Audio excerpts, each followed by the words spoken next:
What is going on, guys? My name is Aaron, and this is the Game Day Hour. Welcome to week 2 of Fantasy Hour and Game Day Picks. Obviously, in these episodes, as we go by week of the NFL season, each Friday you're going to be hearing my fantasy team and who I'm playing against, along with all my picks that are going on Sundays and now Mondays. So today we have 15 games to predict from outside of Thursday Night Football, which is going to be on YouTube Shorts. But first, we're going to get started with my fantasy team, how I did last week, and the matchup this week. So let's get started.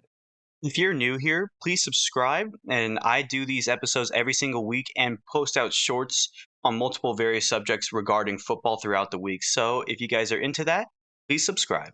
Anyways, let's get to today's episode.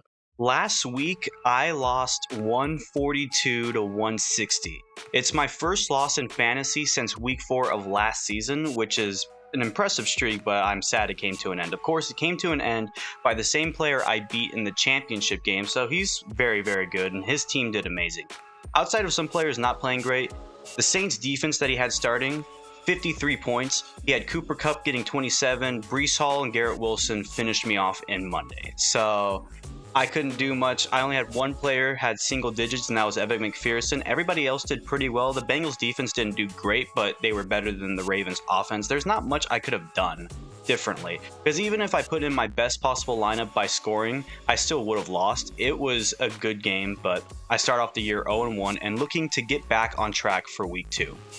So my starting lineup this week has 3 changes. So we're keeping CJ Stroud, Jonathan Taylor, Isaiah Pacheco, AJ Brown, and Rashid Shaheed. But I'm switching out Rachaad White for Mike Evans, who went off against Washington. Harrison Butker is going to be playing in Cincinnati, and I have the Ravens defense against Las Vegas. So we got a few changes, especially at the kicker and defensive spot. Hopefully we can do better there, and I think if we do, we'll win.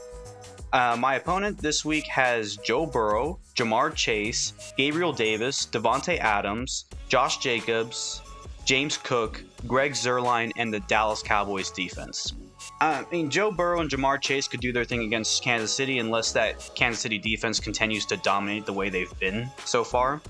Outside of that, there's not that much of a threat overall. Maybe Dallas's defense is the biggest threat I have, but they're playing against the Saints who scored 47 points, so we'll see how that goes. But I'm confident in this week. I am projected to win overall, so that's good. But it's only time could tell, so hopefully we do well.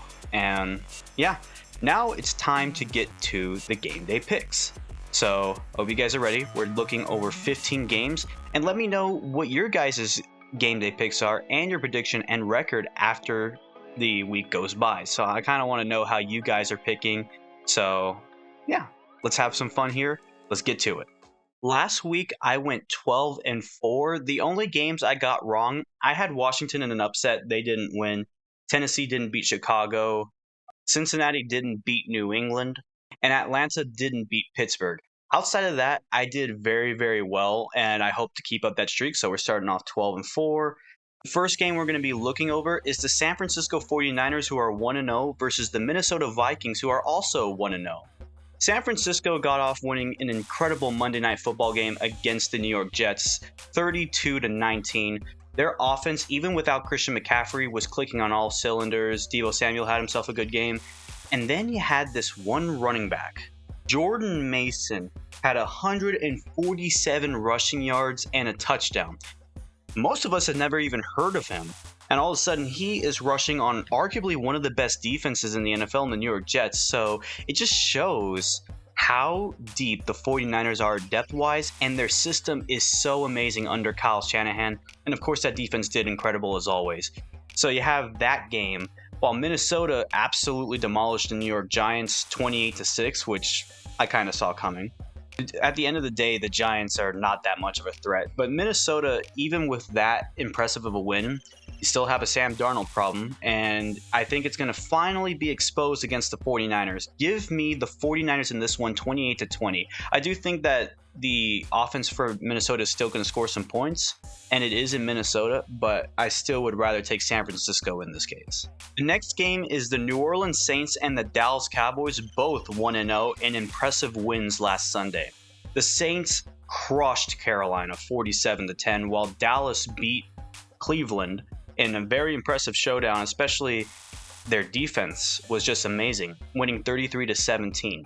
So Dallas clearly has the better win against Cleveland, even though people are coming into question about Cleveland. So you have to keep an eye out on that. As far as New Orleans goes, Carolina is not that impressive just yet, and Carolina also got exposed by New Orleans. When I look at this game, I see Dallas overall as a better team. I think offensively, Dallas is more sound. I mean, you can argue that the Saints' running game is better, but I believe that Dak Prescott is better than Derek Carr. I believe that the receiving core is better. I mean, CeeDee Lamb over Chris Olave. I have Rashid Shaheed starting in this game, but that's also because he's taking kick returns, and that will help me a lot. So we have that. Overall, the defenses are kind of similar. Give me Dallas to win 34-24. I just don't think that the Saints are going to put up the same numbers they did against Carolina, especially not against a Dallas defense, which is swarming at every single point on defense. So give me the Cowboys to win this one. Next up, we have the Las Vegas Raiders versus the Baltimore Ravens, who both are 0-1. When I think about this game, it's more lopsided than you would imagine, because outside of Devontae Adams, Zamir White on offense for the Raiders, Gardner Minshew I don't believe is a great quarterback. They got exposed against the Chargers. That defense also didn't hold up against the Chargers team that lost a lot in the offseason.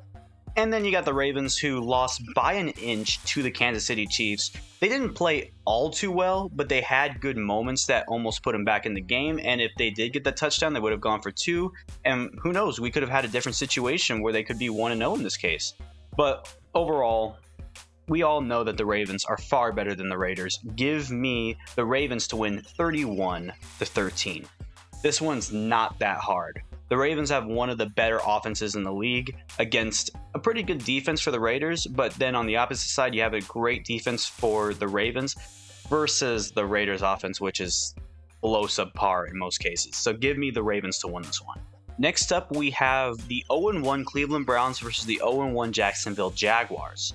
Both teams are far different in this case. Jacksonville blew a lead against Miami, who ended up coming back and winning that game 20-17. But the Browns got owned. They were absolutely terrible. Deshaun Watson did not look great, and people are calling for him to be benched, and that's not a good thing. So the Browns have more issues going into this game. They still have a great defense, but that offense is very suspicious. They're also missing their 2 offensive linemen, which is bad. And Jacksonville has a great offense. They just played against a better Miami team overall. This is easy. Give me the Jaguars to win 19-16. I think it's going to be close. I think Watson has a better game because Dallas's defense is far better than Jacksonville. But I still have the Jaguars winning, and the Browns, they got a lot of questions to answer, and it doesn't look pretty right now.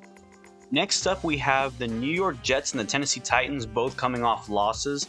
In New York's case, they got owned by San Francisco. In Tennessee's case, they blew a big lead against Chicago, whose defense won them the game. So Tennessee messed up, and they could have been 1-0, but fortunately they're not. Looking at these teams head-to-head, obviously the Jets have the better quarterback. Aaron Rodgers is far better than Will Levis. Levis still has a ways to go, and he made some boneheaded plays against Chicago, including that pick 6, which ultimately lost them the game. As far as defenses go, the Jets have a better defense, even though they got exposed against San Francisco. I don't think you're going to get that same type of production with Tennessee. It's simple. Give me the Jets to win 21-10. I don't think they repeat that embarrassment against Tennessee like they did against San Francisco. But if they do, there's going to be a lot of questions, especially on the coaching side of things. So the Jets really need this one, and they need it bad. Give me New York to win 21-10. Next up, we have the Los Angeles Chargers, who started the year off 1-0, versus the Carolina Panthers, who are 0-1. The Chargers had themselves a pretty impressive win, and Jim Harbaugh's first win as the coach for Los Angeles over the Raiders 22-10. As far as the Panthers go, they sucked, losing 10-47 against the Saints. These two teams, you would think they're a lot closer because the Chargers lost a lot, and the Panthers gained a pretty good core on offense for Bryce Young to use. But the Chargers look better. The Panthers look like they digressed, not progressed. So give me the Chargers to win 31-17. There's not much else to say about this game outside of Carolina has a lot of work to do, and Bryce Young needs to step up and needs to step up quick, or else there could be some problems in Carolina. But the Chargers, if Jim Harbaugh's system is working the way it should, I might have been wrong about my pick about the Chargers, and they might actually be a big threat in the AFC. But we're going to have to wait and see. But still, give me the Chargers. Next up, we got the Seahawks, who start off 1-0 versus the Patriots, who are also surprisingly 1-0 after their victory over Cincinnati. Seattle looked pretty good in their game, even though they had some questionable moments, especially at the start of the game with Geno Smith, but they beat the Broncos 26-20. As for the Patriots, they beat Cincinnati with Joe Burrow, Jamar Chase, and all of them 16-10. That is pretty crazy to me, because I have no hope for the Patriots for the most part. I still think they have a long ways to go, and Brissett, he looked okay in that game. I mean, they still won, obviously. Running the ball was pretty good for them. Though when you come to look at it in this way, I don't know if they're going to have that same success against a supposedly lesser Seattle Seahawks team. Seattle looked good as well, and I think that once their offense really gets going, they're ultimately a big threat. It's really tough for me to pick this matchup because part of me wants to pick New England. I mean, their defense looked amazing and they just beat Cincinnati, but I'm going to not pull the trigger just yet. Give me the Seattle Seahawks to win 24-17. I think that things are going to be different in this game, but if New England wins, then there's something brewing in Foxborough. So I have the Seahawks, but there's a chance that we might have to be having a different conversation come week 3. So give me Seattle. Next up, we have the New York Giants and the Washington Commanders, both starting the year off 0-1. For New York, it was an embarrassment, but it was kind of expected. The reason why I chose Cincinnati as the worst team was because I expected them to win, and they keep disappointing. I expected New York to lose poorly, and I didn't think it was going to be that poorly, but it was still pretty poor. New York really has nothing going for it right now. Outside of Saquon Barkley, he was the last thing that was keeping New York relevant. Now that he's gone, it doesn't look good in New York right now. As for Washington, I thought they would win against Tampa Bay, but either one or two things happen. Washington still has a lot of work to do, which is most likely, or the Buccaneers are a bigger threat than I thought they were. Right now, I'm going to lean both ways. I do think Washington has a lot of work, but I did like what I saw from Jaden Daniels. He played well overall. This is simple for me. Give me the Commanders to win. The Giants have nothing going for them right now. I have Washington winning 31-20. I do think Jaden Daniels is going to show out and do pretty well. These games are going to be close. The reason why I gave the Giants a lot of points is because they do tend to play well against Washington, but their team just sucks. Defensively, they could be okay, but offensively, nothing. Nothing is going for it. So give me Washington. Next up, we have the Tampa Bay Buccaneers versus the Detroit Lions, who both start off 1-0. Tampa Bay absolutely played lights out offensively against Washington, winning 30-14 in Week 1, while Detroit went to overtime to beat the Los Angeles Rams 26-20. This is a tough one because Detroit's picked by 6.5 to win. But the way Tampa Bay played offensively, Baker Mayfield threw 4 touchdowns. Let that be known. He threw 4 touchdowns. I'm pretty sure he was the best quarterback come Sunday. I'm going to pull off another upset here. I said Washington would upset Tampa Bay. I was wrong, but in that game, it made me believe this, that Tampa Bay is going to walk into Detroit and beat the Lions 24-21. This is my upset alert. It's not that I don't think that Detroit can win this game. I just think that Tampa Bay, they might have a spark. And if they win this game, we might be having a different conversation about the hierarchy in the NFC. Detroit should win this game, but I'm going to take Tampa in the upset. Next up, we have the Indianapolis Colts, who start off 0-1 versus the Green Bay Packers, who also start off 0-1. There's 2 things that are leading this decision in this specific matchup. Number 1, Jordan Love is injured, and we're going to have Malik Willis starting for the Packers. The second thing, did you see how Anthony Richardson played against Houston? They may have lost, but Richardson showed a bunch of promise. I said he'd be comeback player of the year. Right now, he is that one guy. I'm very confident in that pick. I'm going to take the Colts to win in a big one, 38-13. With Jordan Love out for a little bit, I don't think the Packers offense is going to do too much. They're going to heavily rely on Josh Jacobs, and that might be an issue because I don't think Malik Willis is a great passer. I think he's more better in the run game. And I think the Colts defense is just prepared for something like that. Even though they gave up a lot against Joe Mixon, I would have to think that they're going to come back better against Green Bay. Give me the Colts big.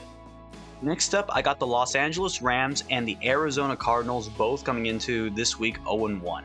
The Rams and the Cardinals both look very impressive in their losses. I mean, they both lost in one-scoring games. For LA, they lost to Detroit in overtime, which is still pretty impressive.